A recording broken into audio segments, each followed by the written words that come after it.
All right, welcome everyone. Hi, this is Bu Tan.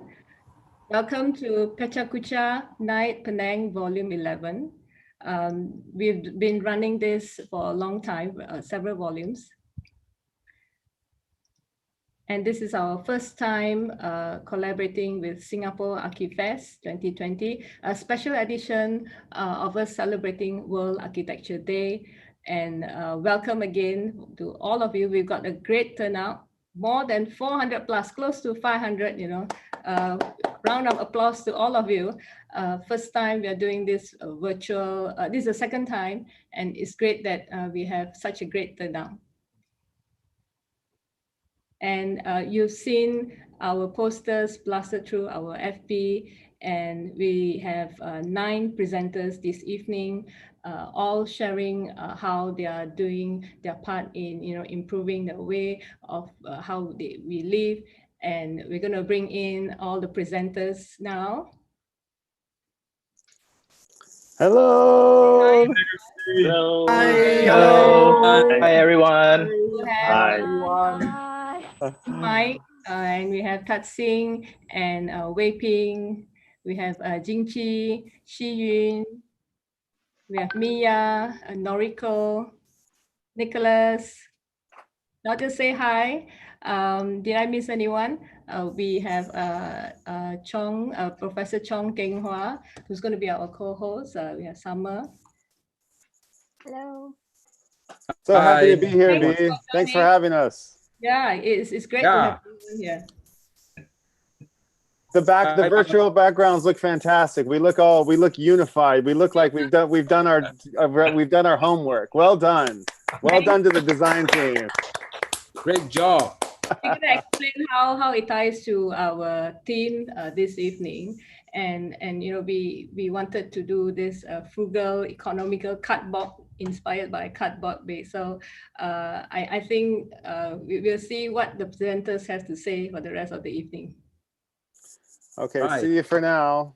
Bye, B. See you back.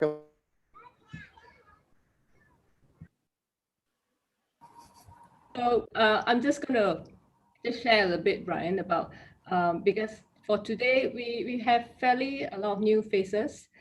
We used to do this in Penang. We started in July 2017, and we used to have a close circle of friends joining us for evening of chit chat. And in Penang, everyone seems to know each other, designers, architects, interior designers, photographers. And after running this for 3 years, we got really a strong circle of followers. And in times of COVID, this is our second time running virtual. It's great that we can bring Pecha Kucha Night Penang to the global line, and everyone now can join us from far and beyond. And today, as I mentioned earlier, this is our first collaboration with Singapore Archifest 2020. We thought of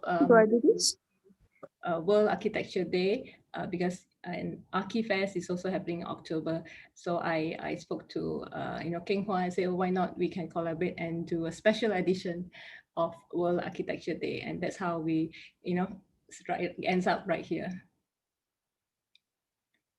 And we are happy to announce that Mark has agreed to join us despite his busy time.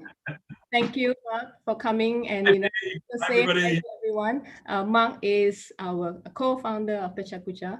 We talk about Mark every time we meet online and in person. So, Mark, over to you.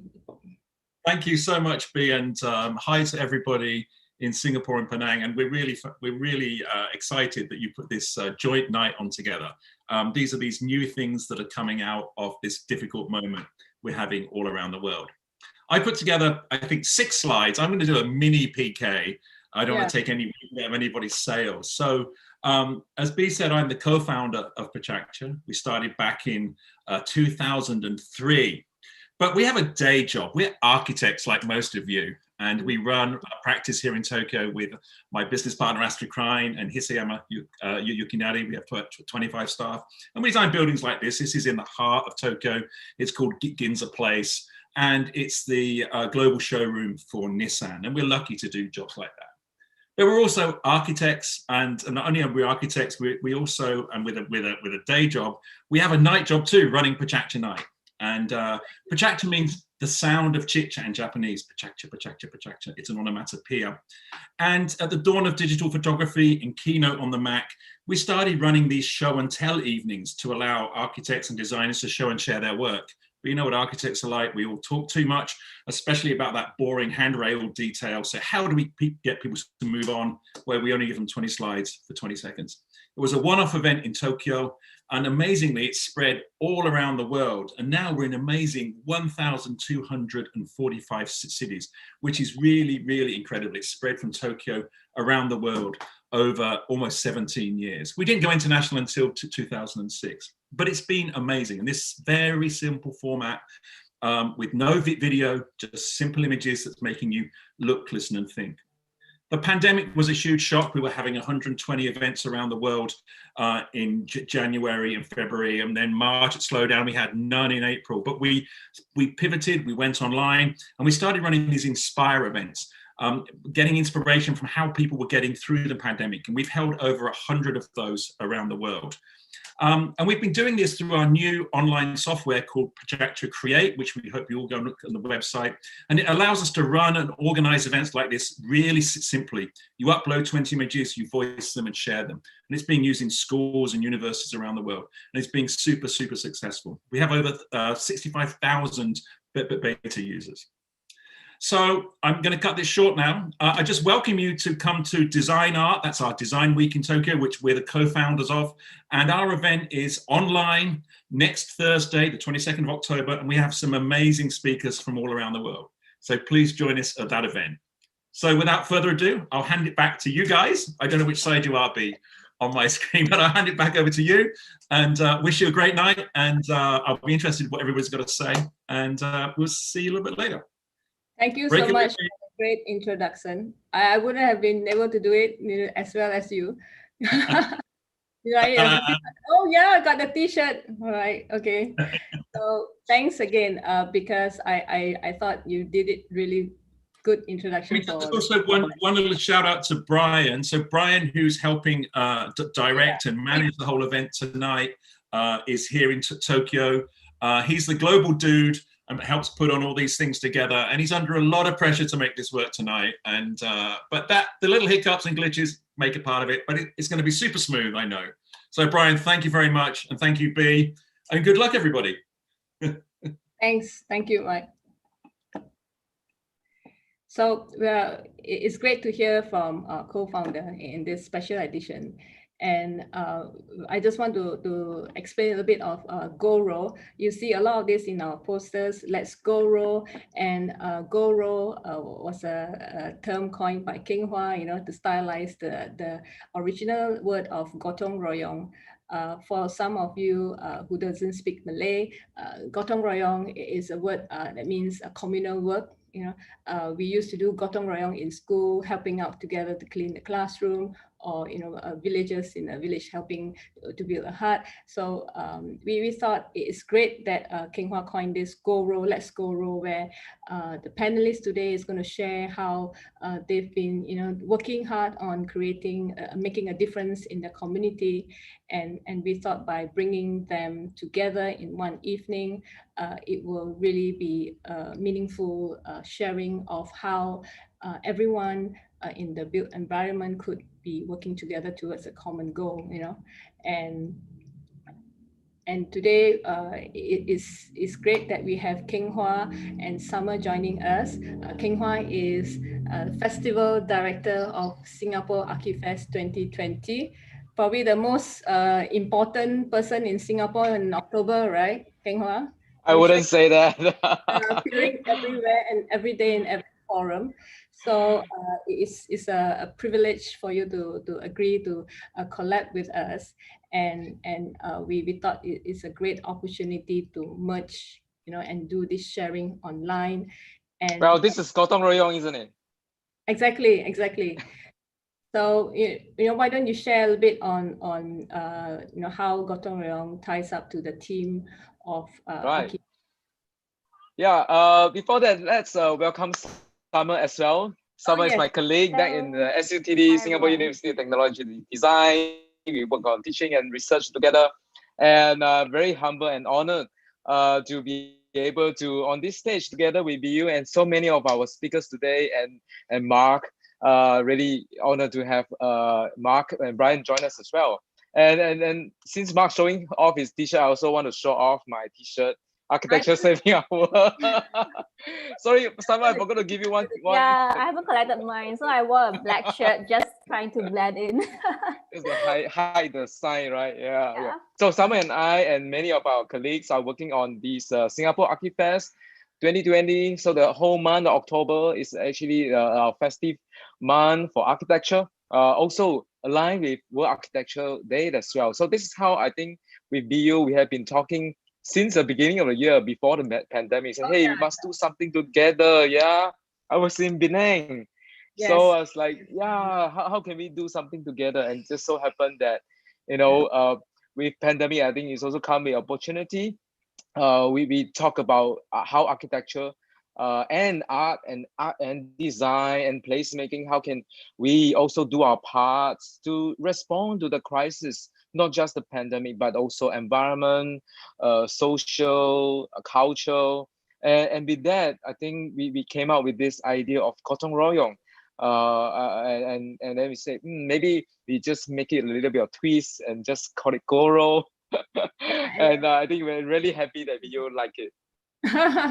And we would like to thank Archifest Singapore and SIA for agreeing to collab with a community event of us like us. And we also I would like also thank PAM, Persatuan Architect Malaysia Institute of Architects. PAM president has graciously agreed to support our event. And to me, this is a bit deja vu because in 2015, 2016, Summer may not know this, King Hua knew, and I was organizing World Architecture Day celebrations in Penang, but that was, full face on. There were a lot of events running, but today it's great that we can have the similar intensity, but online, right? Yeah, Yeah, and we have exactly. more international guests. Yeah, Okay. I also want to take this opportunity to share that Singapore Archifest is a program run by Singapore Institute of Architects, and this year we are so happy that we can have regional partners with us like PAM. So maybe it's the first, but definitely not the last. We will want to see more of such collaboration going on. Exactly. We have participants as far as Iran, Syria, Turkey, Cambodia, and this is probably a step to further collaborations to friends all over the world, right? I hope everyone is staying safe at home. There's still a lot of cases in other parts of the world fighting COVID. So be safe and join our PK this evening. So I'll be one of the presenters, right? So I'll, for all our followers and audience, I'll hand over to King Hua, who will co-host and introduce the 8 presenters with Summer to moderate questions and Q&A online. So if you guys have any question, just punch it out online, and then if you have time, I'm sure King Hua and Summer will pick it up.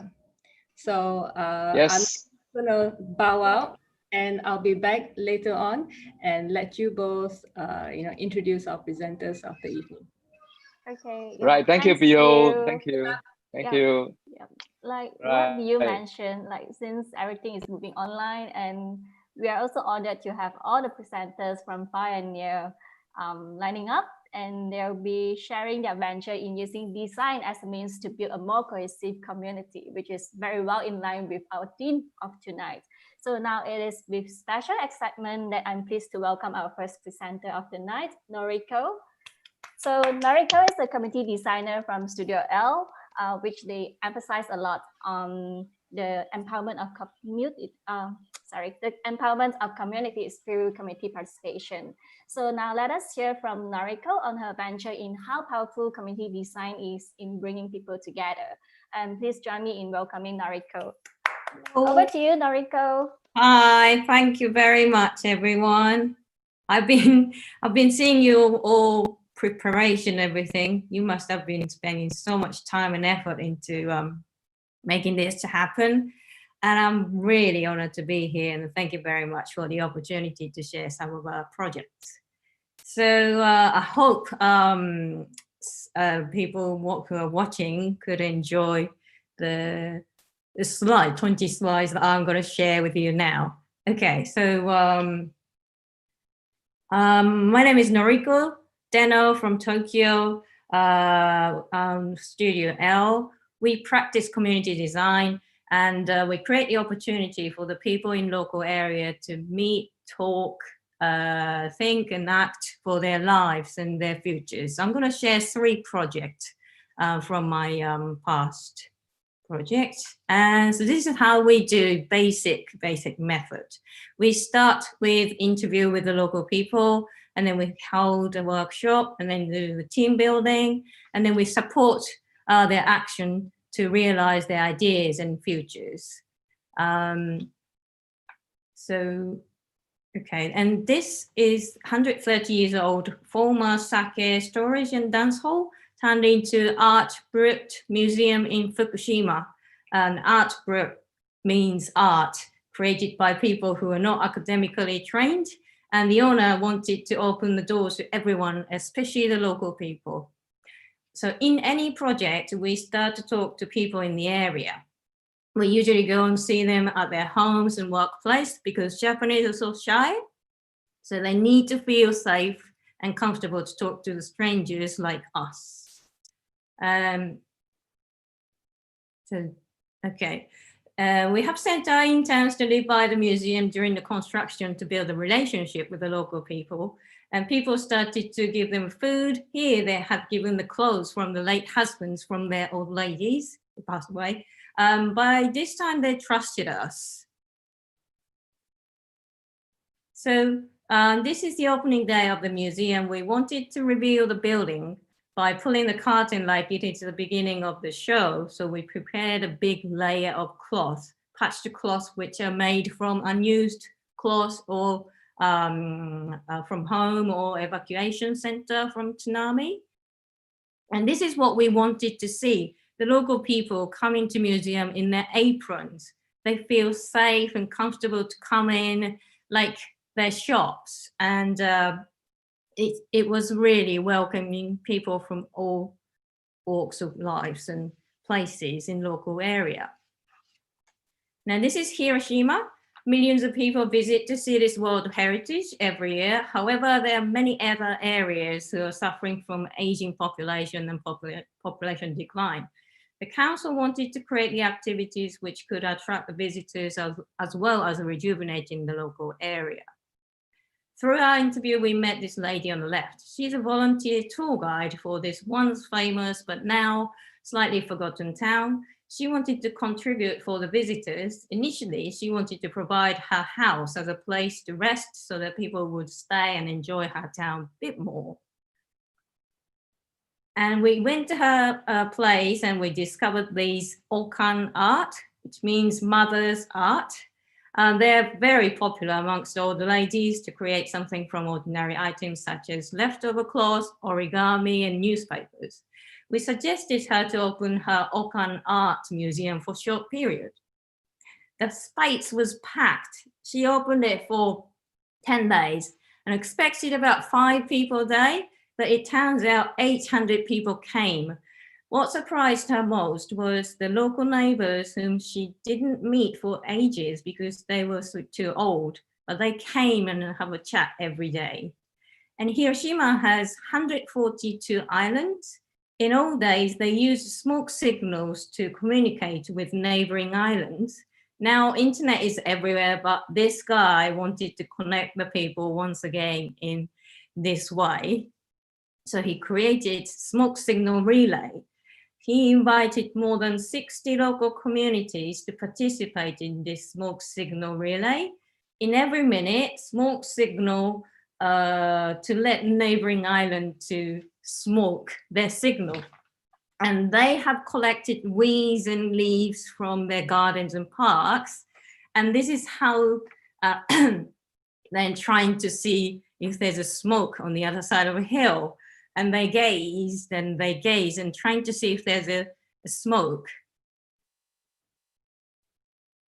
Was it? Oh yeah, and it was cloudy, so they couldn't really see it. But thankfully, we had a Facebook. So we were able to communicate to each other through the power of internet and see if they have done the smoke signal and pass it on to the next island. Anyway, everyone enjoyed their day out on their local hill. They have cleaned the vantage point in order to avoid spreading their fire to the trees, which usually done by the council. Now, every year there's a smoke signal relay and everyone is looking forward to participating in it. And if you are interested, you are welcome too. When we were asked by the Akita City Council to find a way to enjoy the longevity in the local community, we have researched elderly people to find out a clue. We interviewed 29 people's lives for 8 months, and we discovered lots of information, lessons, and clues.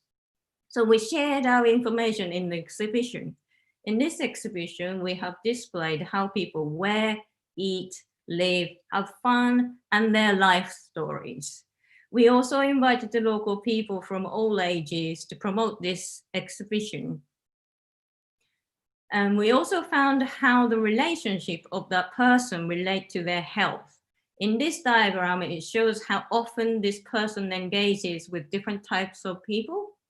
This person has no connection with the medical or social care because she's too busy with some other things.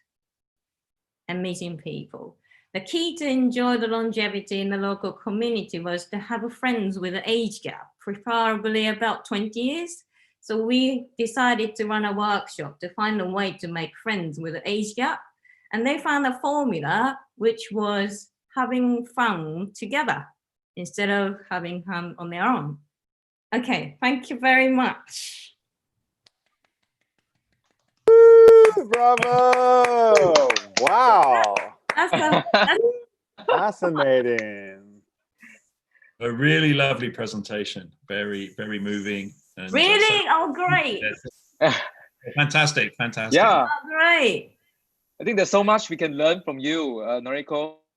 And also want to congratulate you for your publication of the paper. I just saw it. Thank you very much. Yes, Yeah. that was my first journal as well. And this is my first Pecha Kucha night. And I was nerve-wracking. It's okay. You're doing well. Good job. Really well Thank done. you. I just want to ask you, Noriko, where did you get your accent from in England? I got it in London. Yeah, it sounds fantastic. It's the best. Right. Well, we hope that we can travel to Japan soon. Yeah, And visit some of those definitely. places.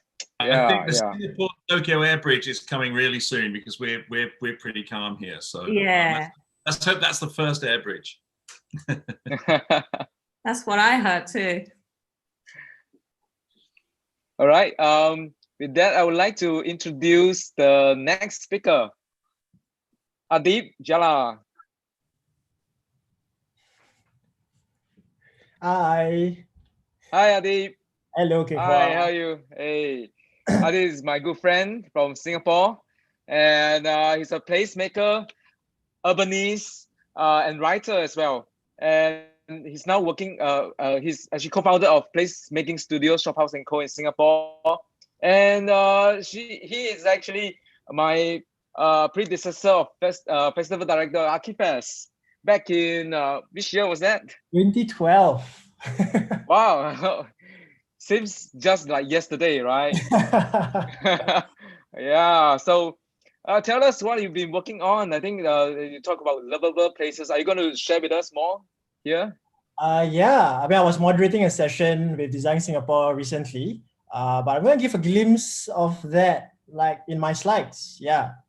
Okay, I'll hand it over to you now then. All the All right. best. Thank you, King Hua. So hi everyone, Adip here. I don't know about you guys, but I'm really loving the Pecha Kucha song that was playing like very early on. There's a whole vibe to it that I really love. But anyway, I'm from Singapore. I grew up here, I studied here, I work here. So this is my city, which is quite exciting for me. And so today I'm just going to share a bit of my work. And yeah, and if you have any questions, we can talk about that later on, right? Okay, so let's go. Let's go to the first slide then. So as King Hua introduced, I do this thing called placemaking. So what essentially it means is that I help clients figure out what kind of place they want to create. So what kind of communities they want to be hanging out in their place, and all that kind of stuff. And then I figure out with them how to do the making, right? How do we involve community? How do we get that Gotong Royong spirit going? And underlying all our work is these qualities of a good place that we've been researching for quite a while now. It's not a checklist, it's just a guide for us. So for every project that we work on, we kind of pick a few of these qualities, and then we say, what can this project do to move the needle on some of these? So I'm going to share 3 projects to give you a glimpse. So the first one is a master plan that we did. For those of you who are not familiar, this is Orchard Road, which is the main shopping belt in Singapore. And that yellow outline right there is the area that has been demarcated to be the youth precinct for the Singaporean youths. So we were supposed to do a master plan for youths there. And so we were figuring out, and we said, you know, the best way to do something for the youths is to let them tell us what they want. So we literally walked the ground with them. So you see this, we walked, we asked them what they liked, what they hated, what they would like us to work on, basically, right? And that was a fresh perspective. And then we didn't stop there. So we did a hackathon with them, and we get everybody and say, hey, let's go into a room, let's get some ideas going, show us your ideas, how would you solve problems? And it became an entire co-creation process with the youths. So a master plan that seemed so daunting and scary became a bit more accessible. And we didn't stop there again. We took some of the ideas and we said, let's bring this to real life. What will it be? One of the ideas was just to have a free screening of short films by youths in a public space in Singapore. It's not a thing that exists. And we said, that sounds easy enough. Let's try it out. So we prototyped this idea for one whole night. And then we asked the youths back, right? It's a feedback loop. So we asked them, hey, you created this, you imagined this. What do you think about this? Was it what you expected, right? Or were there things that you want us to relook a bit further? So it really got them involved and thinking about what a master plan could be. And then when it came back to us as professionals, our job was then to kind of put the pieces together, from the youth input to the businesses around the area, to the requirements like roads and land use. So as designers and placemakers, we became the facilitators to get a master plan for a city center site, a 5-hectare site, right, developed. So this is one of the visuals that we created. We are quite excited because we managed to carve out a public space in one of the most expensive districts in Singapore, in the middle of the shopping belt. We managed to convince the ministries to say, hey, let's give it a public space, and we hope that's going to happen. So from master plan, we moved to a neighborhood. This is a project we call Podscape, where we collect sounds and stories of the city, right? Our neighborhoods have so much things to tell us, and what's the best way? And there's the best way is really to just ask the neighborhood, right? Like ask the residents, what are your sounds and stories that you want to share with us? So we designed this pod. The middle portion is a recording booth. So we got the residents to come in and actually record stories and sounds, sound bites. And then the end booths, we kind of had flexibility with it. You know, we made it an exhibition booth. We created listening booths as well. And we designed it such that it can pop up at various kinds of spaces across the Singapore neighborhoods, right? Because it was modular, we could add new modules later on. And we really imagined this to catalyze new relationship between people to people and people to neighborhood. So this was exciting for us. It was a concept. And then we decided to bring it to reality to a neighborhood in Singapore called Bukit Panjang. It's a public housing estate. It has some interesting architecture. It has the first LRT system within the neighborhood itself. And we kind of explored like what sounds are there or what stories are there in this particular neighborhood. So we worked with a sound artist, and she was recording like ambient sounds of the train, of people ordering food. And we even recreated sounds of the past, right? Like events or buildings, like the picture on the top right of a theater that is no longer there. What would that sound like? And then we brought all of this to a pop-up. This will look strange in COVID-19 era, but we actually did this just 2 weeks before circuit breaker, where the whole country kind of shut down for a while. And then we just shared sounds and stories. And it was amazing because people just keep coming to us, and we learned so much about what the town was. And we decided that, okay, all of this needs to be accessible, right? We want to tell these stories and share it with the rest of the country and the rest of the world. So we created a podcast series. There's 6 episodes in this season. We hope to get a second season going, and maybe we can go to a neighboring country to do this. So give it a listen. You might hear something new about Singapore. So that's the neighborhood scale, and then we go down to the neighbor scale. And really, in these COVID-19 times, we realized that we are physically close to our neighbors, especially in dense cities. But sometimes we're just feeling awkward, right? Like we don't know how to talk to our neighbors, or we're just shy. And we thought maybe let's do something. It sounds naive, it sounds simple, but we realized that some people just need a nudge. So we created a playbook with an ideas bank, very simple ideas that you can do with your neighbors.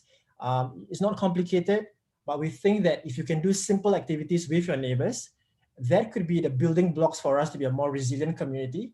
And that could be the building blocks that we can get out of this pandemic stronger as a neighborhood together. So very simple illustrations, instructions, prompts, and we are trying to expand this playbook. So we got a lot of people to contribute. We did this just a couple of weeks back. So we got young change makers, people who are interested in cities to come together, give us ideas, how to improve the playbook. And in fact, the playbook itself is a collaborative effort. So it's almost like a physical manifestation of the Gotong Royong spirit. And we're excited to see how this is going to evolve way beyond COVID-19. So that's all I have. Thank you so much, everyone. Very nice. Adib. That's great. Brilliant. Awesome. Adib, so you have been traveling around Singapore to collect sound and stories, right? For that project, we focus on that neighborhood. So we really hope that we can expand the project to various neighborhoods across Singapore. And I mean, we think it's cool, right? That you can actually hear different sounds coming from different parts of Singapore, maybe the industrial estates or nature areas. We don't know what we're going to find, but we're excited by it. There's a question for you. Oh. Have you heard about Story Corp, a social facilitator that record meaningful conversation and send it to Library of Congress? Yes, yeah. So while we're doing our research, we found this as a case study as well.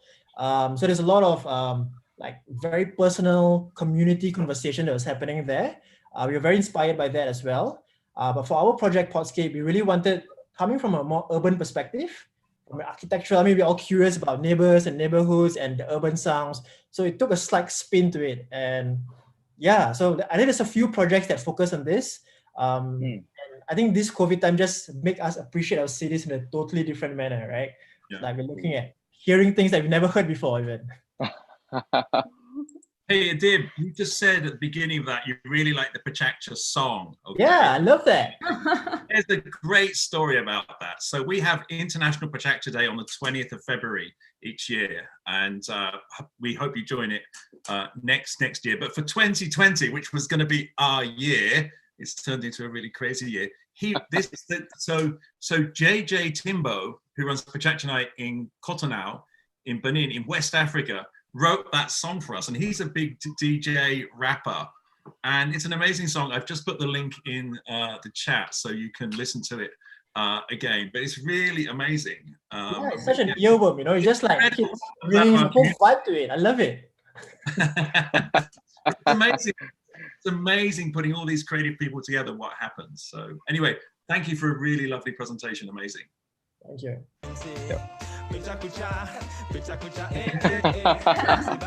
Thank you, Brian. PechaKucha, événement, mais surtout format. As a music interlude, thanks, Brian. He just wanted to see me dance. Great job. Thank you. Over to you guys. Right, thank you, Adib. Thank you. Yeah, great job, Adib. I really like how you make like placemaking so fun, and it can be manifested at different scales. And yeah, sorry, you were saying something? Oh, okay. Sorry. Oh, it was Brian. Hi, Brian. That's me. Sorry about that. No worries. Oh goodness. Yes, let me mute myself. Okay. Oh my goodness, what's happening? Yeah, so Technical difficulty. Pardon me. We'll be okay. Sorry. We just had that song caused us it cost us a little bit, but it's okay. Sorry, Brian. It's okay, my fault. Let's just let's get caught up here. Okay. And just give me one moment here. Hiccups are just part of the situation. It just comes with the territory. You're doing a great job, Brian. Okay, we're doing our best here. We're getting there. Here we go. Let's do this. Okay. And we're gonna just need to reformat this in there. Okay. All right. Sorry about that. No worries. Thanks, Brian. And yeah, so I think like when we work with community, we have to always ensure that no one is left behind, including children. And that leads us to our next presenter, Shuyun, the creative director of Three Pumpkins. Shuyun, are you there? Yeah. Hello, Shuyun. Hello. Hi. Yeah, so Shuyun, her work revolves around arts engagement and community building, and she works closely with children. And I'll let her to share more about that. And she'll discuss with us how time as space can be manifested as the core of the community building work. And without further ado, I'll hand over to you, Shuyun. Thank you. Hello, everybody. Oh, do I see myself? Yep, you're good. We're good? Okay, yeah. So I have been spending a lot of time in the local community. I hang out in the neighborhood every day at the local food center. So this is like, I'm seeing a lot of new people here and a new community of architects, placemakers. So I'm absorbing all the vibes and learning from everyone how you think and thinking, reflecting a lot, since we had a rehearsal yesterday. So today, I'm giving a presentation, creating time and space. As I said, I spend a lot of time in the neighborhood and that I see time as a very tangible space. So we can start. So I run an arts organization called Three Pumpkins. So Three Pumpkins is, we do a hybrid of arts engagement and community building work. And we are very focused on looking at how relationships are formed and how we coexist. Therefore, the number 3. And pumpkins, because when my son was a toddler, he was very obsessed with pumpkins. So our work takes on many different forms. There's placemaking, there's forming community rituals, radio programs with theater. So the form doesn't really matter to me. But the main social problem is actually human disconnection. So the Singapore Pledge basically talk about happiness, prosperity, and progress as national goals. But we are not very good at the happiness direction, department. So my work is really about reimagining and transforming transactional relationship. So in this picture, you see the Little Prince. Basically, chapter 22 of the Little Prince, the fox teaches him how to form relationship. And the quote is, "Men have no more time to understand anything. They buy things already made at the shop. But there's no shop anywhere where one can buy friendship. So men have no friends anymore. And if you want a friend, you need to learn how to tame me." So if you remember, the Little Prince asked, how can I tame you? And the fox say, "You must be very patient. Come back at the same hour, same time every day." So I took the fox advice. So I went to a neighborhood every Saturday at 4:30, knock on the children's door, and we created a community ritual. Saturday, 4 o'clock, come down to the playground and play. So as you might know, in Singapore, when you do any public program, you need to apply a permit. because we position it as a playground activity, I actually don't apply any permit to run this activity. And this is all independent project. So it has to be quite careful about how we position things. So the project takes place in a public rental flat, low-income families stay. The parents are often absent, no time to play with their children. So the methodology is to keep time as a constant. The activities are all responsive to the community. So usually we use art materials that's left over from our exhibition or what we can find in the neighborhood. Yeah. So then after time, children realize that there is a routine. 4 o'clock Saturday, the friends are waiting for them. So they are also very free not to participate at all. So we often have children doing their own thing. They are not expected to produce artwork. So it's really like creating a time and space for connection to happen, for a relationship to transform. So we are, that's my son, he just came back, sorry. For collaborative learning to take place. So the most important thing actually in our work is to let conflict arise so that we can talk to the community about it. This is a picture of my facilitator Fares playing with the children. So having fun and imagination in everyday life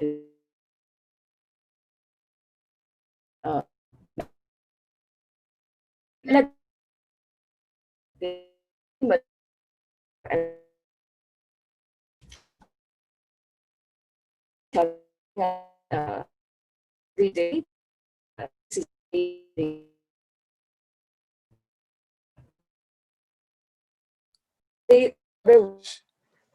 Shiyun, I don't want to interrupt you. I hate to interrupt you, but your audio is cutting out, and maybe we should just pause for a moment.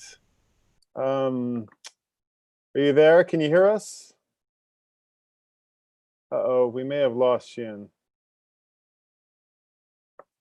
Oh, there was such a lovely story and such lovely slides. I think her son just turned on his iPad. Aha, that's likely what happened. We may have to come back around to Shiyun. Well, where's I need my juggling balls. Hi. Hi. I think hi. I think Mark. I think we just lost Shuyun. Oh, she's back. Yeah. I'm so sorry. Yes. It sounds like our house. They all jumped on their own Zooms, knocked us off. Those kids. Are we okay? How shall we proceed? Or do we have a clear connection? Do you want to get something sorted out, and shall we come back to you in a little bit, or shall we pick up? I think now is good. I will just conclude. I think let's just have a 6. Okay. Go back a slide, Brian. Yes, here we. Yeah. We're gonna go back to. We'll go back to this one. Let's see here. Just a moment. Maybe slide 11. Would that be? Tell me if that would be this one. Are we? Next one. Let's see if we can do that real quick. Sorry, guys. And we can fix this in post. Okay. No one will know. Okay. There we go. How's that one? Yeah. This. Okay. Okay. So. Yeah. So. Shall I? For it. Yeah, go for it. Okay, so one of the way we place keep is to invite different artists, educators, even sportsmen, architects included, yes, designers, also the professional to come in the community and share, bring your special talent and all that, yeah, to share with the community. So this is one of the giant puppet performance that we did called the Rubbish Prince. So it's upcycling 2,500 plastic bags with the elderlies in the neighborhood. So this is designed to travel very light and to all playgrounds possible in Singapore and beyond. So it's to change the relationship people have with their environment. So after doing this for a few years, I think we can do more social intervention. So I rented a commercial space and created a community children's space. So it's called Tatakut Kids Club. It means don't be afraid, children club. So in this space, we basically set the entry barrier very low. So this is actually a response to the social service system.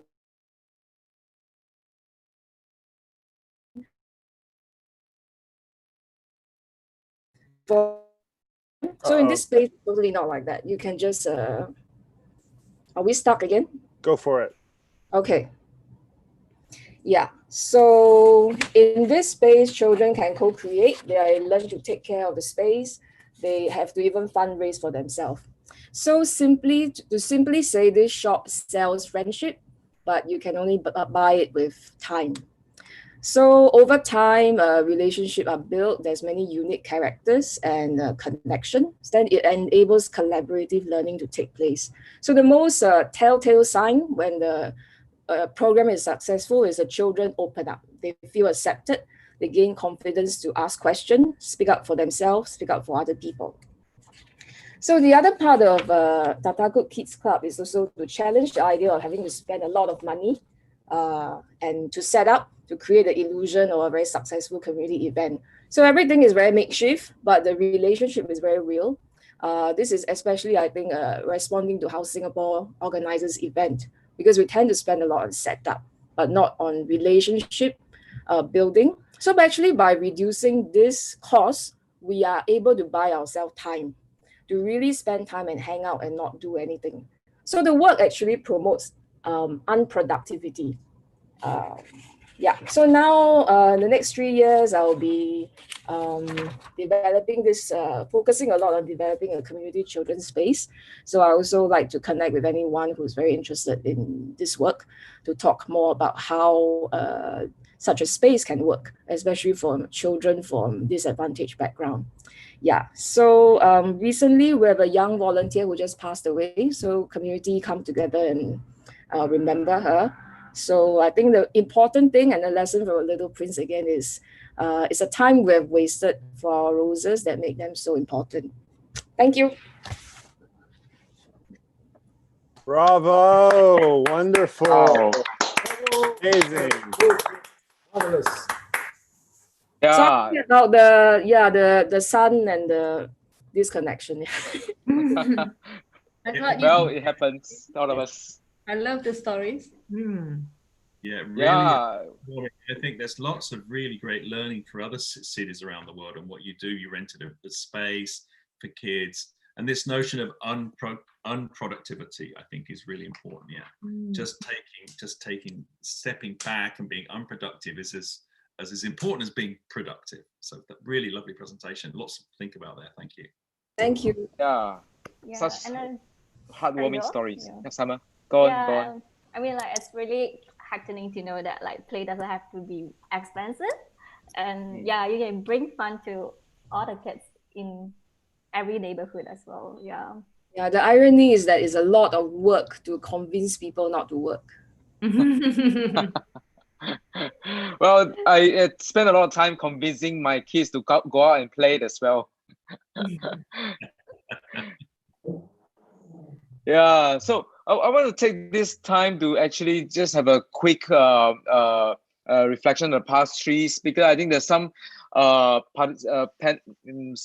audience is asking, like, how do you guys choose a place to work with, to start with, like for you yourself, Shuyun, or for Adib, and also for Noriko? How do you choose that one neighborhood or one playground to start with?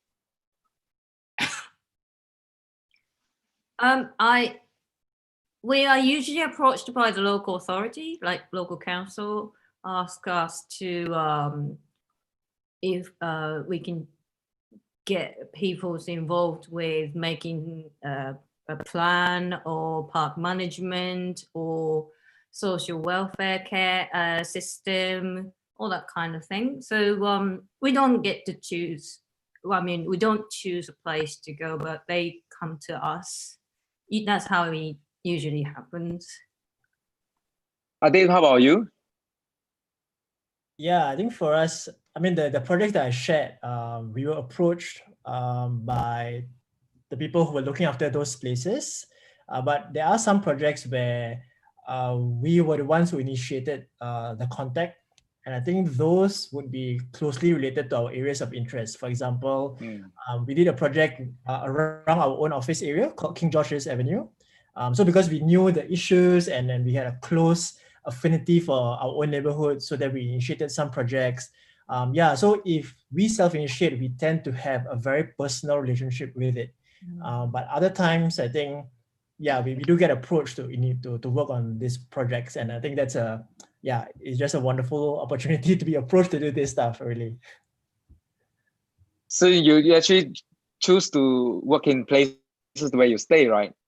Oh, no, actually in the beginning, it was No? more karma. Depending on who I meet on the streets, like, oh, okay, there's a need there, then I'll go there. Then I realized that, yes, it's easier to choose a place where I live because I become a resident and I have a stake in here, and it's easier to talk to my MP to push him to do something. Yeah. So I'm focused on where I'm living now. Yeah.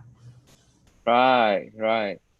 Well, it's really something for all of us to learn as well and see how we can make a difference to where we stay and you know, places that we, you know, people that we met on the street, right, by karma. Yeah, I think like most things, you make your own luck. Yeah. And I think in these cases too, if you're out there and you're looking for something, you're going to find it. And also for the other party, they're looking for somebody. You kind of end up meeting, you know. So make your own projects. And I think if there's a desire in you to help, you tend to find that. We certainly find that with our work in Fukushima and Tohoku too. Yeah, and I think Brian does too with his photography projects.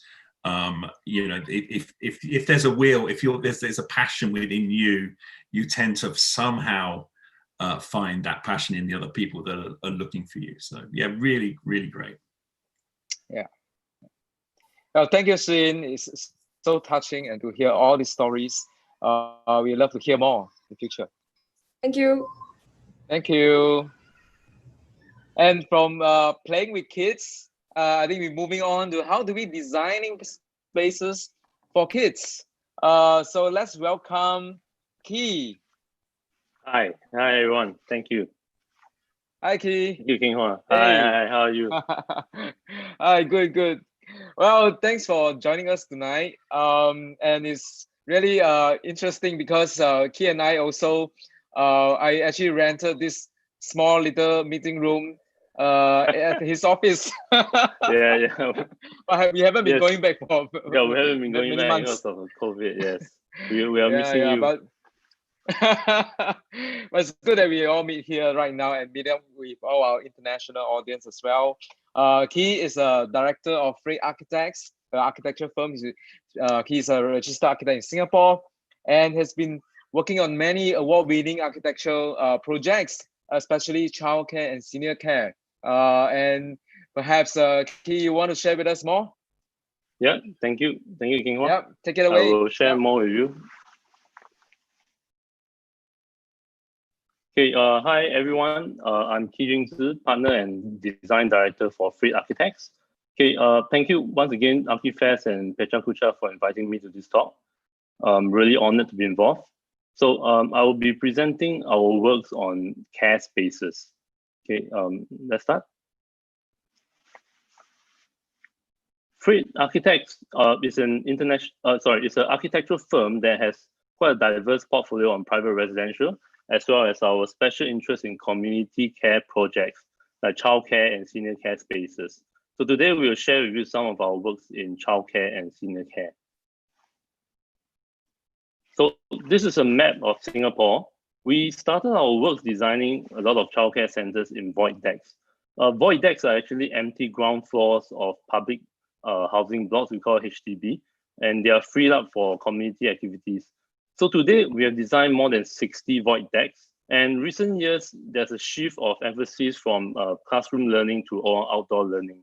So in this project, Sengkang Riverside Childcare Center is one of the first typology in Singapore to situate a childcare in an existing park, to merge the building into landscape and providing a focal point for the park.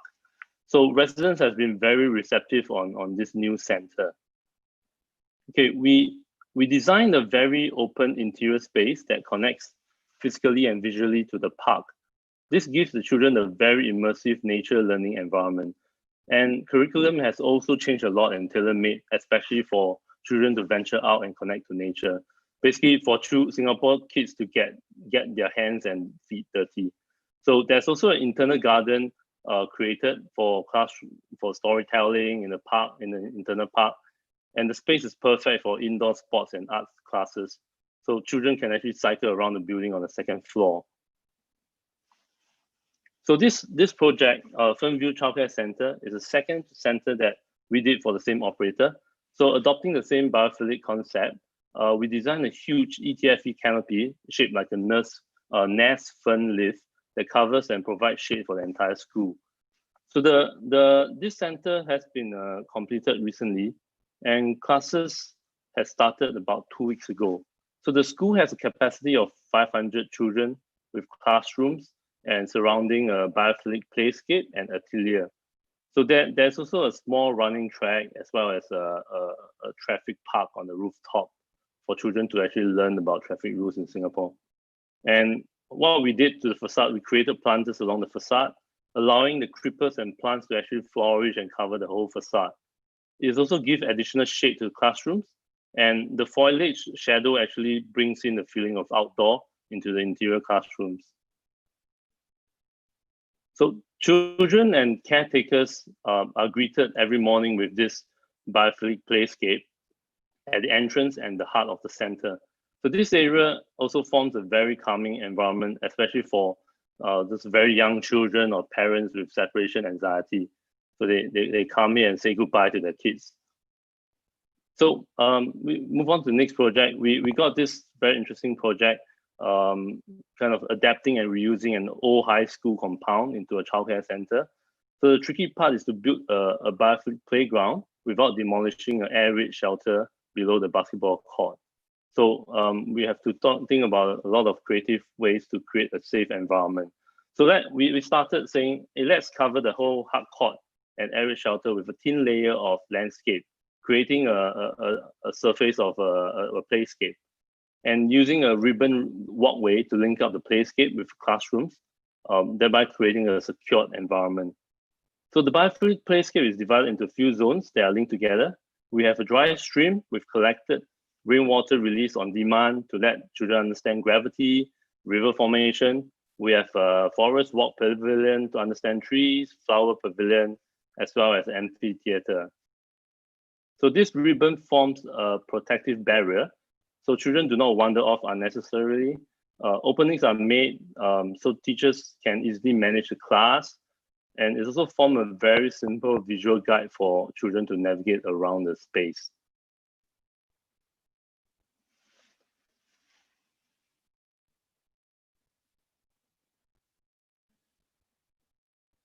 The orange ribbon forms the shelter from the rain and sun, especially in Singapore where it rains so often. It also becomes a running track for the children to use as well. And it connects back to the main classroom block, so provides a lot of shelter. Okay, we started extending our works to senior care centers recently, and have a privilege to work with King Hua and Feng Ying from Colours, this year's Archifest director, on a community senior care project in the Heartlands.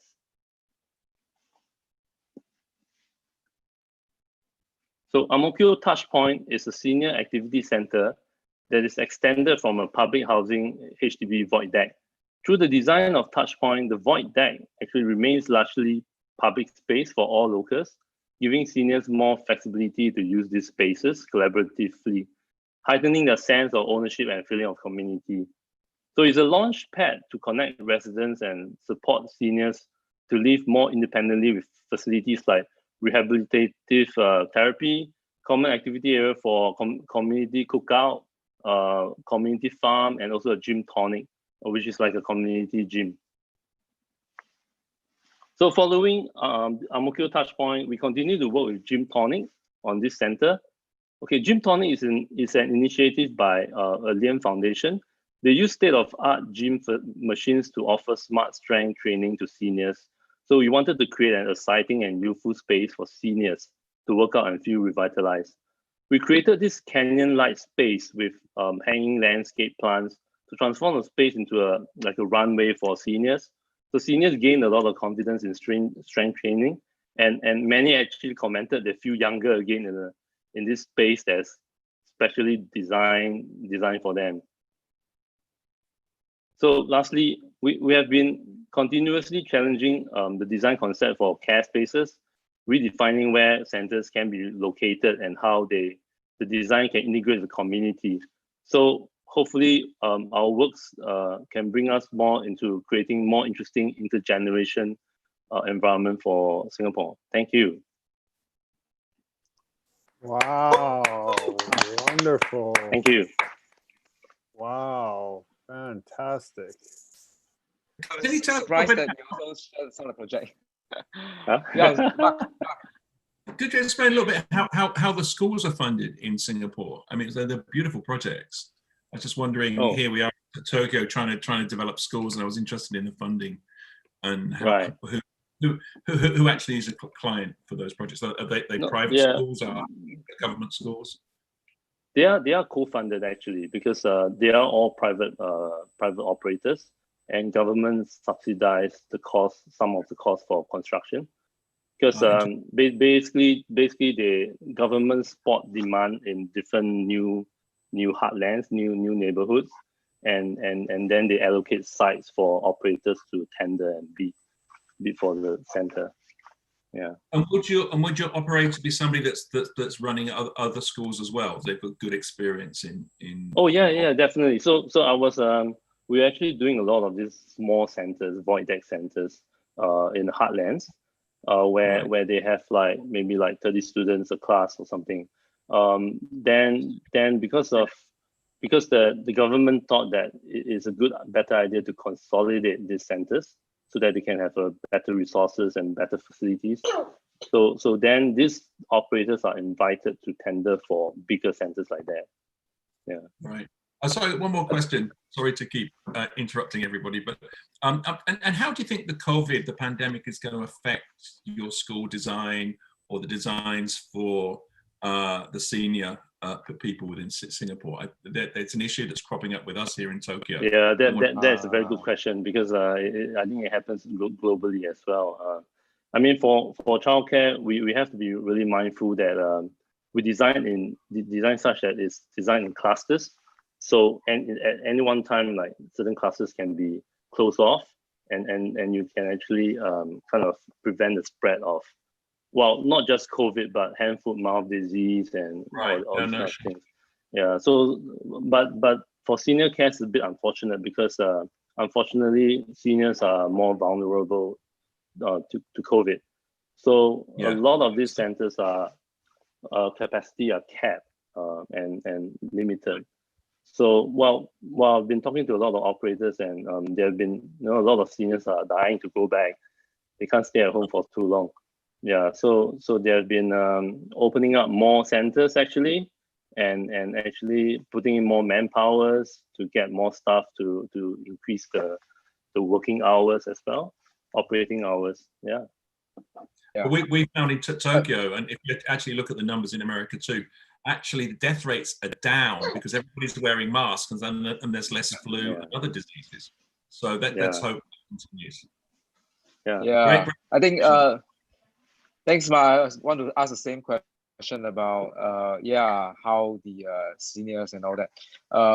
Well, recently Summer and I were also trying to engage the seniors through online, and Summer is actually running a technological class to teach the seniors how to use Zoom and all that. Summer, you want to share? Oh yeah, sure. Yes, like as part of our research, we have been trying to engage the community to provide their feedback and so on. And especially like in times of crisis, it was really tough for us to really engage them. And we have seen some elderly people who when they just started and came to join our engagement, they knew nothing at all about Zoom, and right now they are like expert of Zoom. Yeah, so it was really encouraging to see how they have progressed and how in terms of their digital literacy. Well, I hope some of them are listening to us. Hi everyone. Yeah, but thanks, Ki. Yeah, I think like myself, I have visited the childcare center in Sengkang in person with King Hua earlier on. Yes, I remember. It was a really eye-opening experience. Thank you.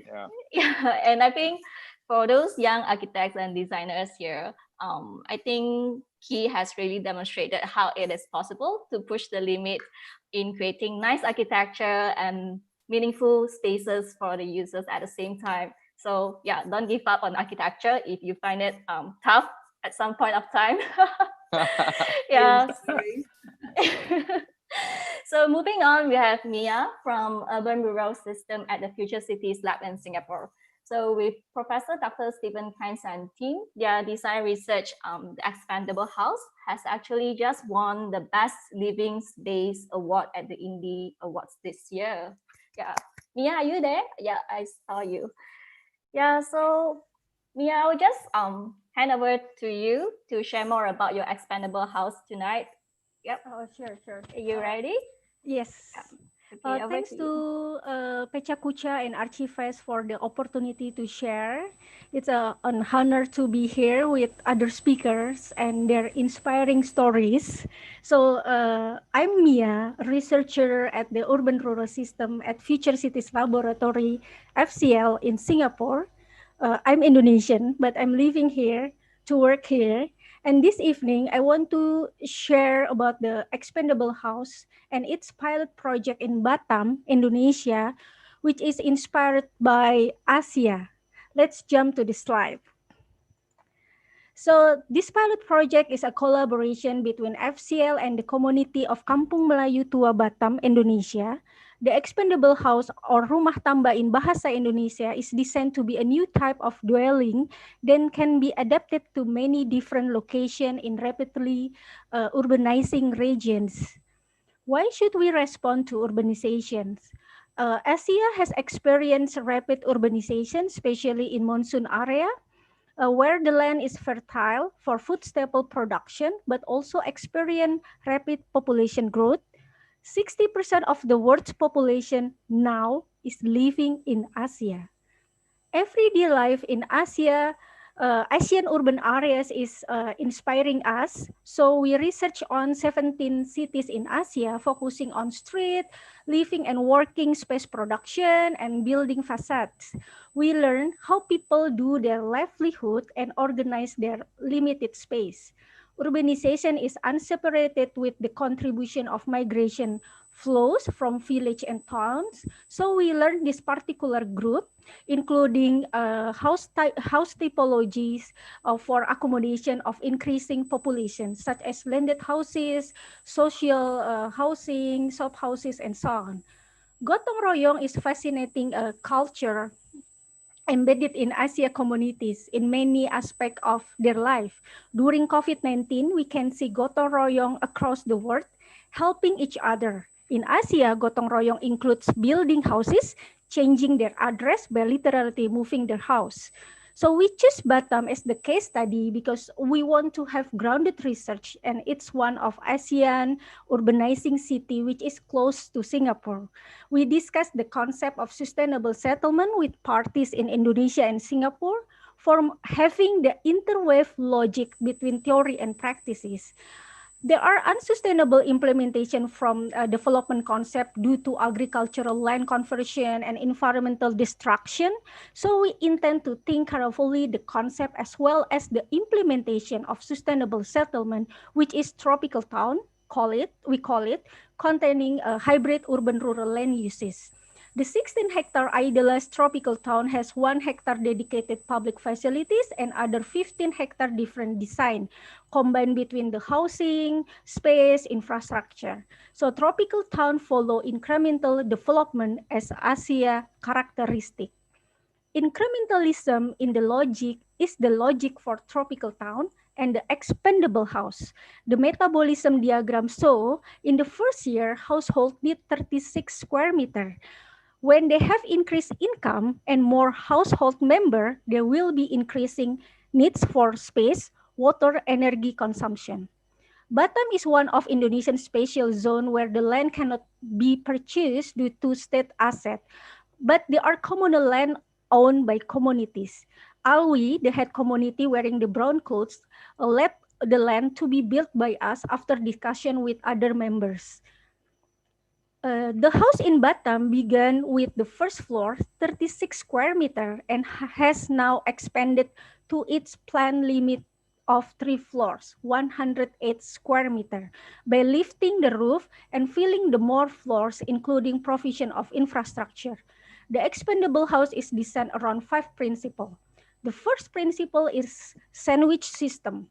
The house provides a hoisted roof, floor, and foundation as a braid that support up to 3 floors as filling.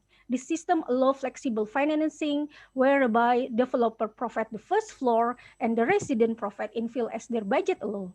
We experimented mindfully the mechanism for hoisting the roof, focusing on 4 supporting main points. 8 people must work together at the same time to lift up the roof by spin the lever. So we invited people to try this and having feedback from them. The second principle is domestic density. The house promotes domestic densification in the vertical dimension, supporting benefit of co-location of dwelling and employment. It helps to reduce land footprint, and expensive infrastructure networks. The third principle is seed package. The house is designed as seed package. Technology, local material, planning guidelines are developed in different ways depending on local conditions. We intend that the first tropical town will grow from this common seed. So the fourth principle is decentralized system, which is designed for 100 houses. Sewage, septic tank, and passive cooling principle are integrated locally with the house, avoiding expensive and often unreliable centralized approaches to infrastructure provisions. The fifth principle is a productive landscape. The house integrates food and building material production locally through bamboo nursery and vertical kitchen garden, which help further diversify the research of the house. Together with the community, we learn fish farming and hydroponic, including selling the yield. This is the illustration of small-scale neighborhoods of tropical town, which shows the atmosphere of sustainable housing settlement with its logic of incremental development in urbanizing areas in Asia. During the construction of the house, finally, we still had an opportunity to exchange knowledge through discussion with governments, developer, architects, students, and get their feedback. This involved also the community. For example, the women group, like they are very active to help to provide lunch package containing local food for visitor. We did hand over the house to the community in February 2020. The current function is for gathering, the local clinic, and commercial space on the first floor. We are done with the post-occupancy research involving the community to take daily notes on energy and water consumption. Thank you. Wow. Wow. Oh, Miya. Great job. How long does it take for this whole project to take? So actually, I've been involved since end of 2016, but Stephen Cairns and previous team, they start to design or make a concept since 2013. But the reason itself, since 2012. Wow. So like almost 10 years. And then I need to share to you in 20 images. You did a perfect job. You made it, yeah. For you, Miya. When all this over, you can come to Penang. Thank you. 2-hour lecture for you. Having watched thousands of presentations, you did a really amazing job of saying the most you can say in a presentation without saying too much. It was very digestible and it was very well done. And on the technicality of the presentation itself, I commend you as well. Yeah. Is there any interesting story when you work with the people in Batam? Yes. So now we are working always keep keep calling them at least every 2 weeks and ask, oh, how Mm. about because we want to know the maintenance rates. So it's like Right. perhaps like the next 2 years we still contact Would they come them. back to you and say that they want to expand to the 4th and 5th Oh no, story? no. but actually we have a challenge from the developers, like because the last 6 years we discussed with developers. So the challenge, because actually the seat itself only one layer, one floors, including the foundation, and the foundation should be provided for 3 layers, right? And then the developers always mention that you are planting the money in the land, on like, like on the ground, like, and then the people cannot see. Like for example, usually people like sell 100 Singapore dollar for one house, and then now because of foundation, like they should they should sell like 150. So this is the challenge for us to convince developers how to brainwash them. This is the challenge. Well, there is a question for you, Miya, that who decide when they want to expand the house, or can they do it by themselves, by the resident themselves? Yes, they can do it by themselves when who decide? when they have a budget. So like for example, like housing agency or developer, they could give the first floor as a seat package. And then so yeah, because we are aware about the budget itself, the money, because so it's pretty much like like to help them to kickstart, and then as and when they need to add, they can actually do it. They can actually use some of these modules and build on this. Yes. Yeah, for example, for the mechanism to hoist the roof, actually we have already the guidance. So like people could follow the guidance. Like they could do it by themselves. Like so almost like the IKEA manual. I was thinking about the same thing as well. Yes. So like the project is very interesting to me, like because my background was architecture, but perhaps I didn't work as an architect professionally, like at least for the last 10 years. And then like, so when I joined FCL and Stephen Kent asked me to help him, and then like, wow, this is a good idea. Like this, because this is a action research. Like you can do both research and actions, like doing you conduct it. So you're doing architecture as a research now, right? And the research as architecture. So great job. Well done. Really congratulating you for such a wonderful project, and Stephen Kane as well, and FCL. I'm a fan of FCL. Oh really? You should come after we open our office. Right. Yeah, we should all visit. Yeah.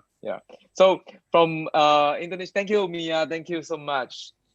From Indonesia, we are flying back to Malaysia. So from Expandable House, we're looking at micro houses. Can we invite Dustin and Wei Ping to join us?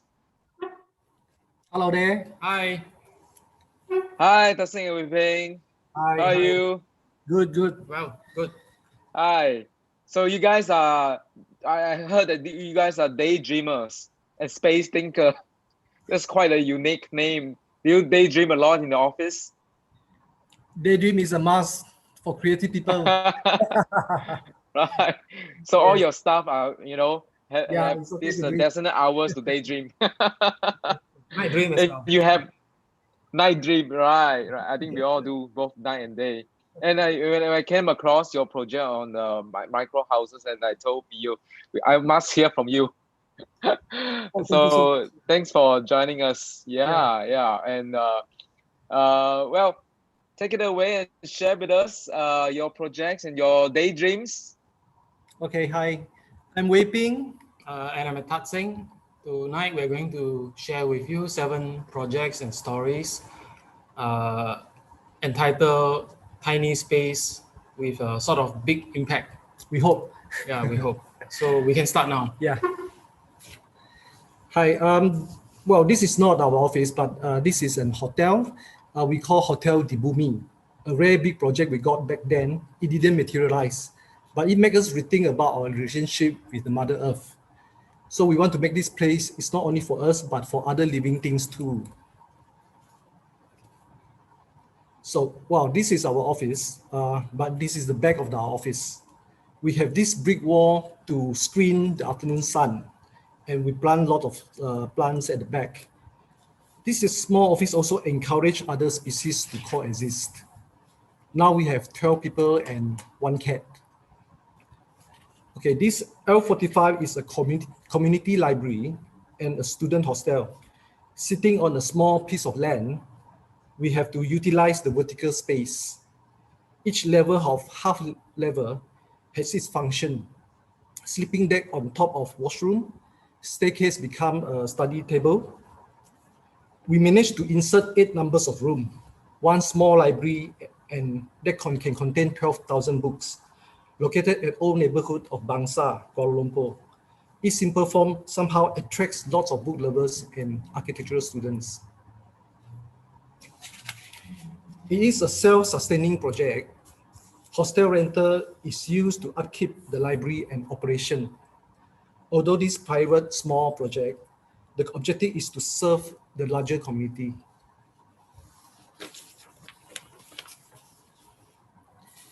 In year 2018, we were invited to join a competition on affordable housing and bringing young people into the city. Organized by Think City and Kuala Lumpur City Council for World Urban Forum. We look at car park owned by the state and thinking of convert it into micro house. So 2 car parks equals to 1 micro house. And we were interested in creating the old value, concise culture, Gotong Royong, a mix of traditional Malay house and Chinese shop houses, where ground floor is used for social interactions and the first floor for a more private domain. The house consists of 4 modules, fabricated 4 weeks in the factory and assembled on site just 1 day. The construction method allows the building to be relocated anyway. Like the old Malay house, they can be carried by the villagers. So the building is in fact very lightweight, mild steel frame with plywood partitions. Building is cladded with Tetra Pak. The building was exhibited in World Urban Forums for about a month, and we're receiving thousands of visitors.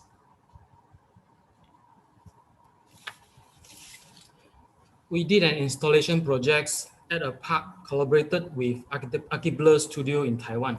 A tiny house exploded into standalone elements such as Serambi, living room, bathroom, attics, side wing, and so forth.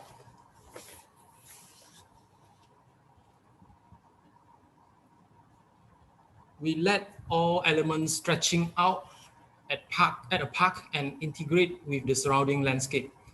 People could find a place of their own here.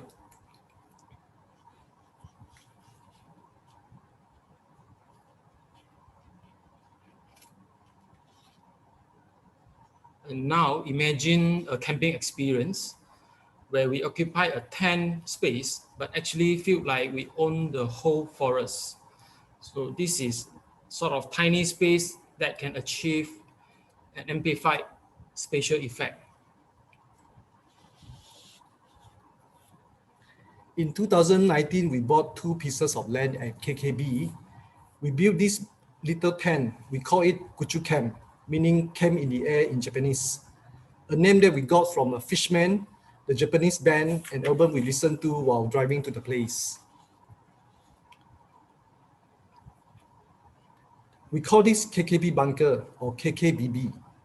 We carve out the land and insert this little concrete bunker. On the rooftop, we planted vegetation to give back the green we took while digging out the land.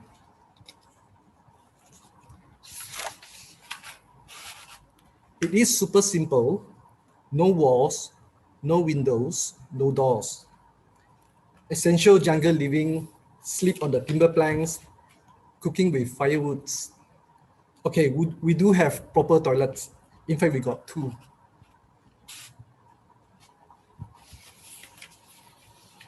For the last project, this is a bus stop, sort of, in Kuala Lumpur. We would like you to meet our neighbor, Mr. H, who stays here, collect unwanted treasure. One day, the enforcer came and demolished the bus stop. We thought we could look out for Mr. H. With help from a young man nearby, we tried to find a new shelter for Mr. H within our area. Something out of the box, something like this.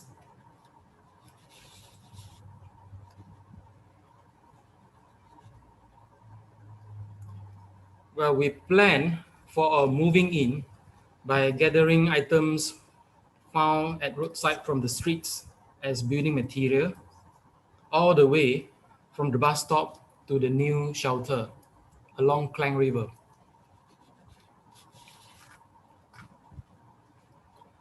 And Mr. H can now have his daily recycling routine and house a party anytime he wants. After all, this is just another self-contained shelter on Earth.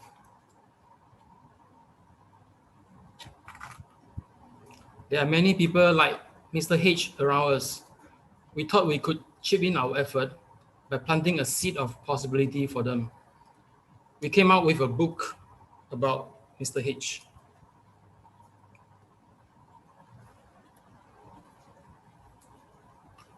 Thank you. Thank you. Wow, fantastic presentation. Wow. Wow. Now I know why you daydream so much.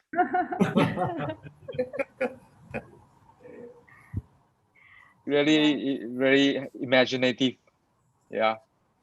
There was a moment in Tokyo. There was a moment in Tokyo when they banned all tobacco advertising, and there were so many buildings with these amazing structures on the roofs with nothing on them, just structure ready for the tobacco advertising, which had gone. And I always wondered whether we could build urban farms there or things like that. So Mr. H should move to Tokyo. Yeah, and I think you guys have a very apt title for your presentation, from small house to finishing house. Yeah, just like I really like how you guys blur the boundaries between interior and exterior by exploring different materials. Yeah. Yeah. So small house doesn't look small anymore. It's really expensive. You know, as in, not expensive, but you know, large.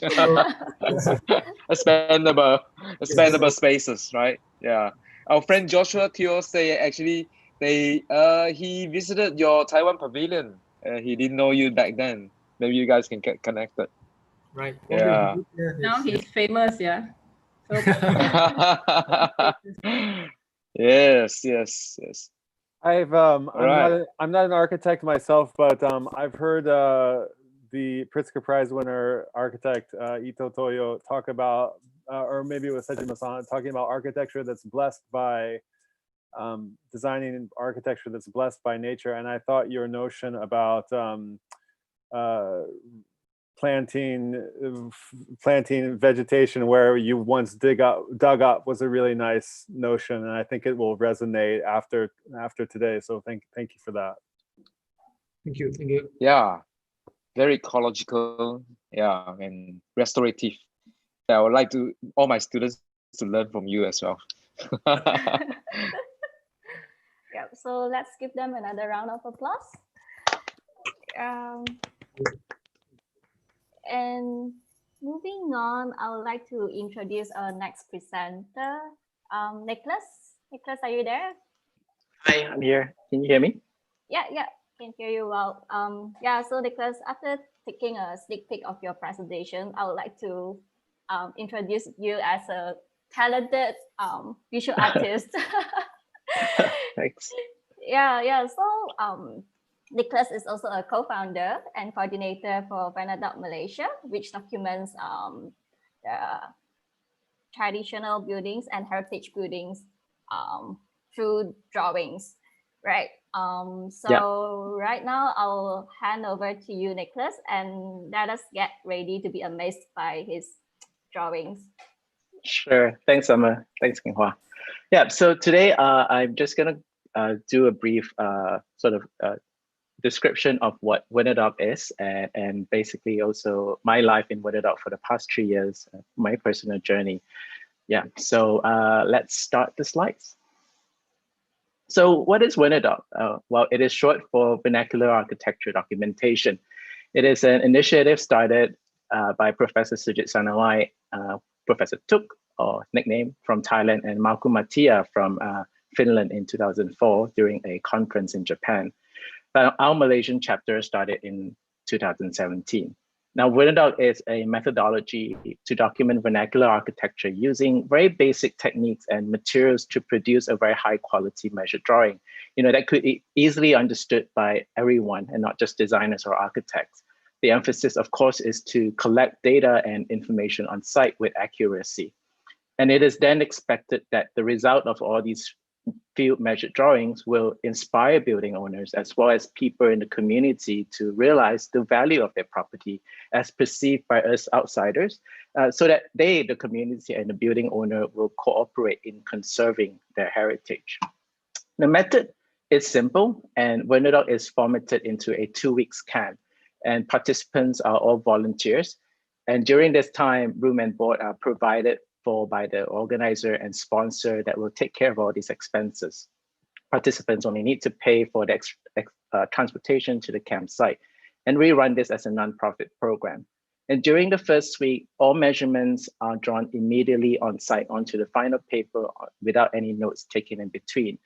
Each participants are typically in charge of one drawing. And the tools that we use are pencil, ruler, tape measure, and water balance as shown here.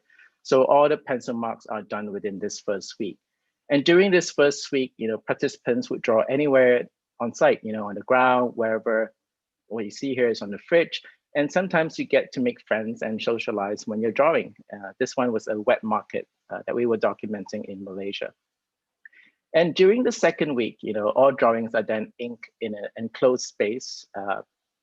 So this is the time where we need the focus and to render to produce all these high quality drawings. And we don't usually work late at night, and with exception, of course, but our typical hours are from 9 to 6. And from what you can see in this drawing, the transition from the pencil marks from the first week on the right to the ink on the left. So that's the whole process that will take up 2 weeks. And the tools that we use are a 0.1 sort of technical pen, and we would have blades for finishing and any mistakes that we need to correct. So my journey started in 2017, where I participated in my first camp in Phuket, Thailand. I was curious, of course, excited, nervous, because I didn't know what to expect, and I didn't have any expectation at all. But at the end of the day, I just felt very relieved to have finished, but I also wanted more. So which led me to jump straight into my second camp and our first camp in Sungai Buloh, Malaysia. So this was a camp jointly organized by Winterdock Malaysia and also the Association of Siamese Architects with Professor Tuk's team from Thailand. Now, having the chance to work with Professor Tuk also opened up doors for future international camps within our network. My third camp brought me to Pingan, Bali, where we documented a few of the bamboo vernacular houses in that area. And this camp was a collaboration with the University of South Australia and Udayana University in Bali. So after that camp, I immediately flew to Bangkok for my fourth camp with a 2 days layover in Malaysia. So you can kind of see the addiction that I had building up after my third camp. So in Bangkok, we documented this old custom house with a group of students from Rangsit University. It is a dilapidated building that the owner is looking to restore. So we don't usually document abandoned building, but because we wanted the owner and the community to cooperate in conservation, such as the case when we were documenting this old shophouse in Kluang, Johor, which used to be a residential clinic. So even though with the new owner, there were still traces of memories from the previous. Memories of spaces are important in all our drawings. In Vernadot, we draw what we see during the time of record, whether it's a broken door or uneven surfaces. So these scars bring back memories to the community and the people. I mean, this one particular in Monte Brandone in Italy, the residents could immediately identify the character of the walls and where it was located. And even here for this, the cowbell that is hanging on the door, I could easily remove it, but I decided not to because I felt that whoever left it there intentionally or unintentionally, there was a moment of importance. So this was my second camp in Bali. In 2019, I participated in my 8th camp in Pingyao, China. This was in conjunction with a conference in China with CF, and they were the first time hosting this camp as well. The ancient city of Pingyao is a beautiful sort of preserved Han Chinese city. And what we documented here is a traditional courtyard house. So my 9th and final camp for 2019 was in Phnom Penh, Cambodia, where we were documenting a traditional sort of temple that was not too far from Phnom Penh itself. So inside this temple has amazing sort of murals as well. And I guess finally you could say, you know, in 2020 started with a bang because our 3rd camp in Malaysia started back in January and we were lucky to finish it. And we're documenting one of the oldest, if not the oldest functioning wet market here in Taiping, Malaysia. So this was also our first time collaborating with the UCSI University students. So why join all this camp? You know, like, so for me, I took them as an opportunity to travel, of course, but also to learn and understand the different culture, the community, the architecture, and the settings that each camp was held in. But I was also fascinated with the idea of vernacular architecture because fundamentally these buildings are beautiful, clever, and practical. Because as architects, we see not just with our eyes, but with our hands.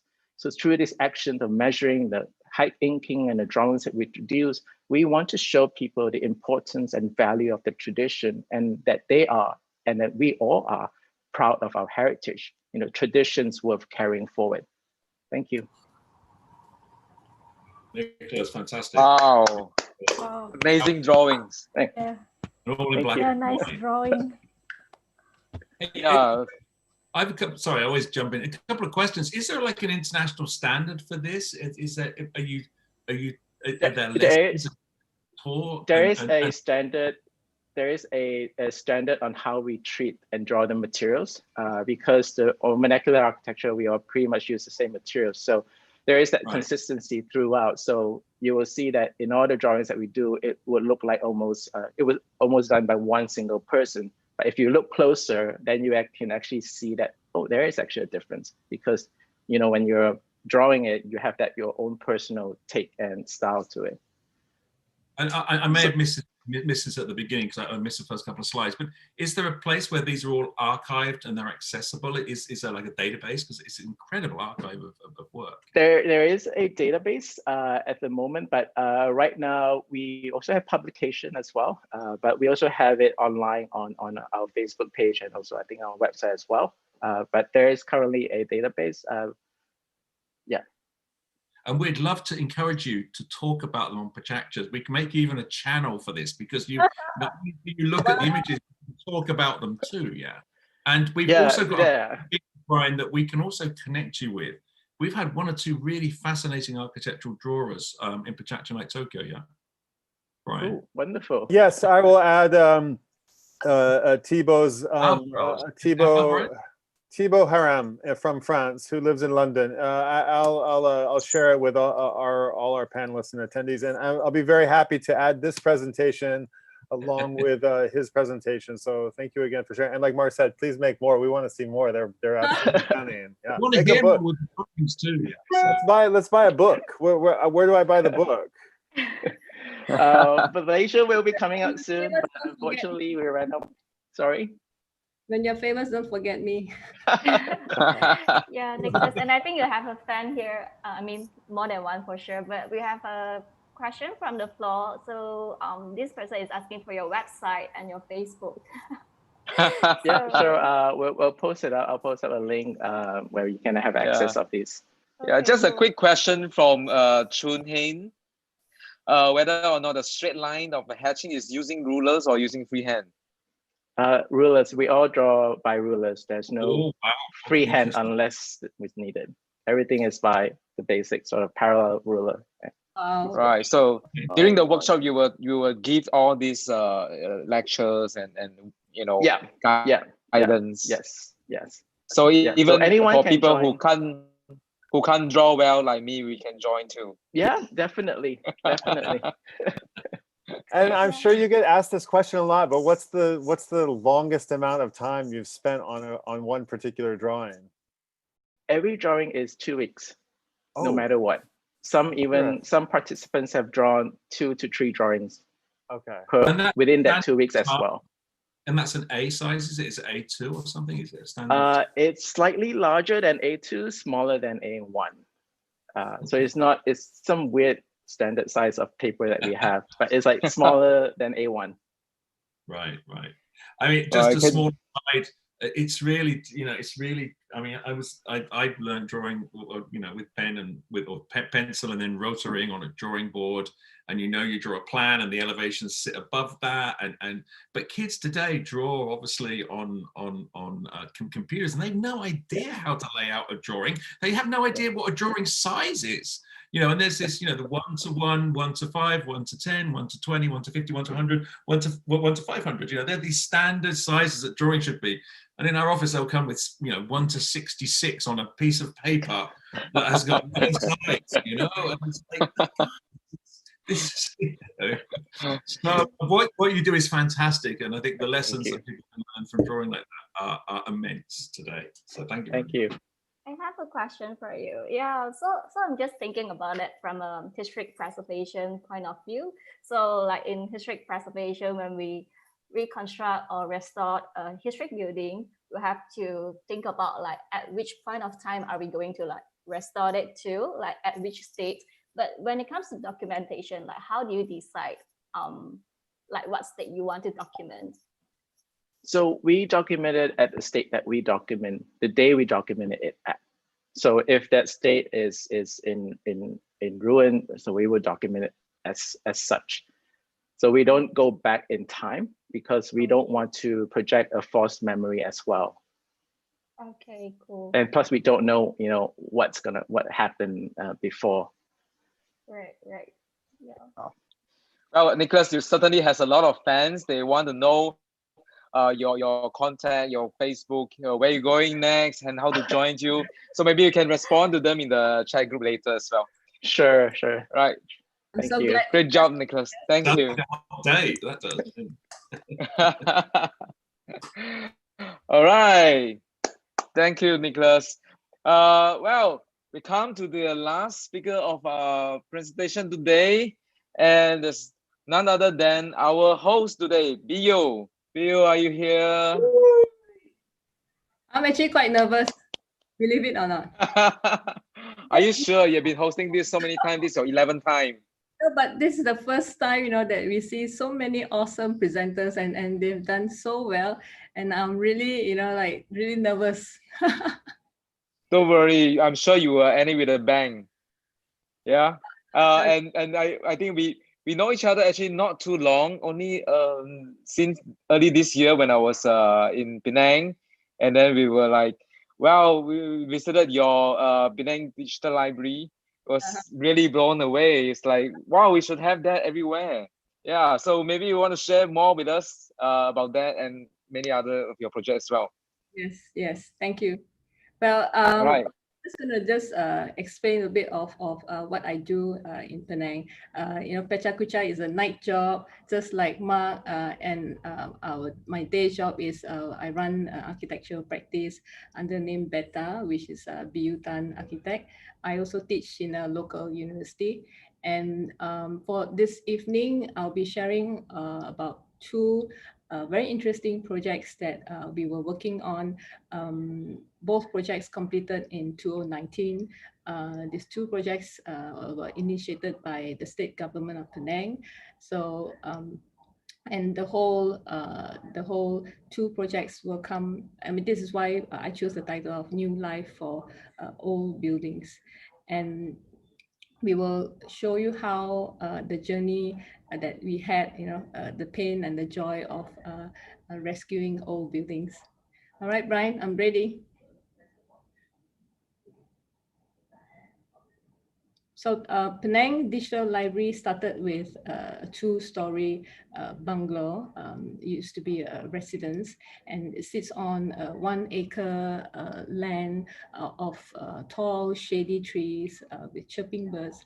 The ambience was so inspiring that I decided, all of this had to stay, and we transformed the old bungalow, added on a new annex of a 2.5 story of new hall on the far right, and reading spaces for the 2-story of the annex. We were very careful not to overpower the old building, and we kept the new annex as a humble addition. We also created this central lawn that you see because I believe there should be a foreground before you enter the building, and it's been a very welcoming open space for children because from 9 to 11 easily this space is shaded by the tall trees from the morning sun coming from the right hand side of the photo. And the sunlight also gave us what money can't buy, beautiful patterns of shadows falling in place on these corridors of the new annex. These shots were taken from the morning sun on the left, at midday, and then at late afternoon on the right-hand side of the photo. So we also created a public ramp, a high volume roof, flying roof, natural ventilated. We call this Wisdom Street. And it's been really great to see that since it opened in January 2019, this place has been hosting events, book events, exhibitions. And next to Wisdom Street, we actually restored the servant quarters, which we converted into a bakery. We designed a new single-story pavilion for all-day dining, throw in a playground because we believe this is the best time to redefine the library as a place where everyone could come and enjoy. And we also did the same shadow play for the interiors. We introduced this long, simple skylight where beautiful patterns will appear, and it's not for the whole day, probably just a few, probably at midday that you see this happening. And when it opened in 2019, it was received great response. Turnout was fantastic. Youth and students were suddenly all raring to come to the library again, and we were really humbled to see that the community could really appreciate our simple intervention and honest expressions of nature through simple lines and shadow play. And if you do visit this place, come at around 12:30, and then these words will magically appear from the sun movement, and then it will disappear as it moves on. So moving on to the second project, this is Harmony Center. This building was built 1880, easily about 140-year-old. Again, it sits on a really spacious lawn of 1.5 acre, and the client wanted us to add a hall, a public hall, a community hall for religious groups, and the interior spaces were not as ideal as we wish. It's fairly good condition, but it's dark. I had a lot of closed rooms, closed walls. There was low ceiling, and my immediate instinct is we really had to open up these spaces, and we created this indoor balcony where children could really play barefoot on artificial carpet grass, brought in natural ventilation. I'm always going for natural ventilation in public buildings because it is one of the passive way to save energy. And we also designed this logo for the client. We moved out all the panels, we cleared the carpet on the floor, and we introduced a lot of natural lighting to make the space a bit more welcoming, very honest expressions of the original space. And previously all the meeting rooms were always enclosed. We opened up all the walls, all the timber panels were removed, rip it up, and kept the timber studs. And in a very simple, inexpensive intervention, we created this seminar room. And the natural lighting came from our simple stroke of transformation. We created a skylight. You can't see from the top because it's high up from the jack roof. And the skylight became the most impactful intervention that we did to this bungalow. So stepping out the existing bungalow, we added a hall, and I refused to do a simple box. So we made sure that it's in harmony to the old building. We borrowed lines of the old roof lines, and we made sure that it's never overpowering to the original building. And over here, this is part of the new hall.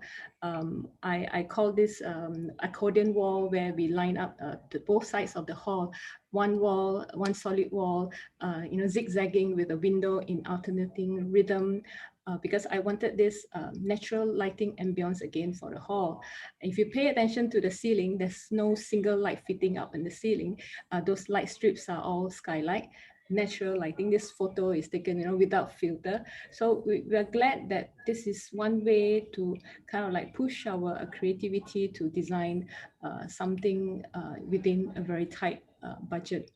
We also created like a pocket garden, a secret garden at the back of the bungalow. We sprinkle swings, to bring back the whole nostalgia of playing in the kampong, village-like community activities can take place here. And with these two projects, we really feel humbled and to discover the joy, the pain and joy of transforming old houses. And we hope that by now we remember that old buildings are, stories to tell for generations to come. And every one of it has special possibilities. Thank you. Wow, you nailed it. Myself. Well, really, from documenting old houses to restoring and rescuing all these old houses is really not easy, and you made it so beautifully. Thank well you. done. It's our humble effort in two simple projects. Can you tell us, are there regulations about preserving buildings in Malaysia? Because unfortunately there are no regulations in Japan. I'm just wondering how advanced your preservation rules are there. Yes, there is. In Penang, we do catalog and categorize the old buildings to categories of complexities and significance. So in Georgetown, we are actually a UNESCO Heritage City status. So, and we have a local custodian of agency to look after the whole renovation of all these old buildings, shop houses, and there are strict guidelines drawn up that renovations has to adhere to. So that's where we are, and we hope to continue to preserve the heritage and old buildings. There's just too many around in Penang. Keng Hua has visited us, and what sort of age are they? I missed that. When were they built roughly?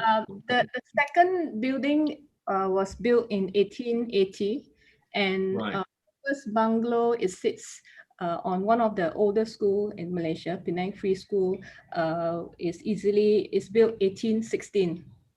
So the bungalow was originally built as part of a residence for the teachers teaching at the school. The problem that Tokyo and much of Japan has had is that, first Tokyo was burnt to the ground in 1923 with a great earthquake. It wasn't the earthquake that destroyed it. It was 11:15 or 12:15, and the tempura fat was on the coals, not on the gas, and it set fire to many restaurants in downtown, and the city burnt to the ground, And then, so there was nothing there to preserve. Then it was rebuilt, and then there was firebombed during the Second World War and disappeared again. So there is very little heritage in Tokyo to actually retain, and that's why there are very few rules, So it's very interesting to compare these Asian cities, In the rest of Japan, there's many of those ancient relics, right? There are regulation about that, right?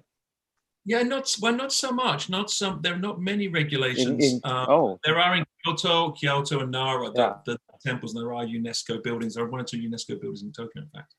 Right. But because termites and typhoon and fire destroys many of them, they're very, very lax regulations here. I know it's quite a struggle. And certainly in Tokyo, the Dojunkai, which was a social housing project where Omotesando Hills is now, was sadly not preserved. And I think it really needed to be preserved. Anyway, it's a longer story, but really fantastic presentation. Thank you so much. Thanks. But I guess it takes designers, commitment to, kind of spread the awareness and understanding from the client. The first project, Penang Digital Library, we felt the need to keep the building, and we persuaded the client to, you got to, it's a library, it's a lot of stories to tell, and we were quite glad that it's well received by the public. And you can start to see that old buildings does have potential.